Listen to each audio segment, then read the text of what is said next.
How much of what a store orders in the morning never reaches a customer? In food retail, a $13 trillion industry, what doesn't leave the shelf drains the profit. E.Leclerc stands as a leading French retail cooperative, with over 50 years of delivering high-quality products while advancing digital and sustainable solutions. At the L'Esbar and Verdun-sur-Mer stores, a commitment to excellence sparked a continuous search for better results through enhanced process visibility. Efforts focused on refining the management of fresh products to consistently maintain the highest standards of efficiency and customer service. A new operational approach was implemented in collaboration with the Kaizen Institute to align stock with real-time demand. Weekly root cause analyses of waste helped identify opportunities for savings, while the bakery assortment was optimized by shifting to individual portions.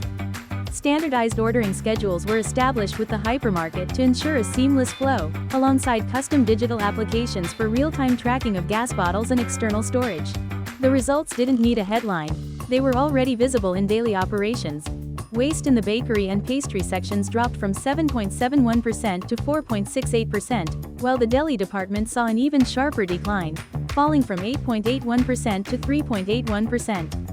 These optimizations have already generated approximately €70,000 in savings, with a clear target of €100,000 by year-end, proving that lasting performance isn't built in a boardroom but on the shop floor, one habit at a time.